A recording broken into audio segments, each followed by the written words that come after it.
Hello ভাই বাবুরা, welcome to another brand new video. সুখবর সুখবর সুখবর, আপনাদের জন্য একটা সুখবর নিয়ে আসলাম। আর সেটা কি? সেটা হচ্ছে অমি, ব্যাচেলার পয়েন্টের অমি। সেই অমি কিন্তু এবার মেগাস্টার কিং খান শাকিব খানরে নিয়ে তার প্রথম সিনেমা শুরু করতে যাচ্ছে। যেটা শুটিং হব, আমি যতটুকু নিউজে শুনলাম, জানুয়ারি থেকে নাকি সেটা শুটিং শুরু হওয়ার কথা। তো আপনারা তো জানেনই যে অমি এই মুহূর্তে খুব পপুলার একজন ডিরেক্টর। আর শাকিব খান কিন্তু এখন আর পুরাতন যে ডিরেক্টর তাদের সঙ্গে কিন্তু কাজ করে না। তার শাকিব খান কিন্তু নতুনদের নিয়ে কাজ করে, যার ফলে শাকিব খানের সিনেমা এত ব্যবসা সফল হইতেছে। আপনি দেখুন না, প্রিয়তমার কথাই বলুন না, হিমেল আশরাফ, তুফান, রায়হান রফি, রাজকুমার, হিমেল আশরাফ, দরদ, অনন্য মামুন, এবং নতুন একটা সিনেমা যদি অমি যদি নিয়ে আসে, আমার মনে হয় ভাই খেলা পুরা জমে যাবে। তবে আমার মনের মাঝে কিন্তু একটা প্রশ্ন, সেটা কি? সেটা হচ্ছে অমির কিন্তু একটা টিম আছে।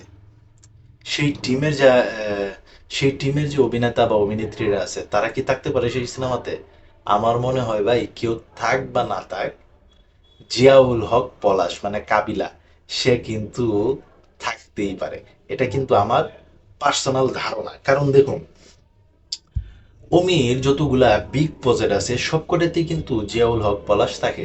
কিন্তু তার ফ্যান বেস বলুন বা তার অভিনয় বলুন, সব কিছু মিলায় এখন সে কিন্তু পরিপূর্ণ একজন কিন্তু অভিনেতা হয়ে গেছে। ওইটা কিন্তু বোঝাই যায়। মূলত সে কিন্তু অভিনেতা না, একজন ডিরেক্টর।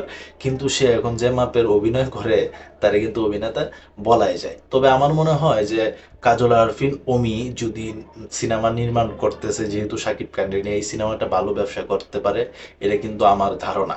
তবে যাই হোক, সময়ের কথা বলবে। আর আরেকটা বিষয় আমি কনফিউজ, সেটা হচ্ছে, আচ্ছা, উমি যে কন্টেন্টগুলো তৈরি করে, এটার মধ্যে কিন্তু বাজে বাজে ল্যাঙ্গুয়েজ ইউজ করা হয়। সিনেমার মাঝেও কি এটা থাকবে? আমার মনে হয় ভাই, সত্যি কথা বলতে কি, বান্দর তো কোনো সময় গাছ ওঠা বলে না। তবে উমি যদি কন্টেন্টও যদি তৈরি করে, মানে নিয়ে সিনেমাও যদি বানায়, আমার মনে হয় এই ধরনের কোনো ল্যাঙ্গুয়েজ থাকতেই পারে।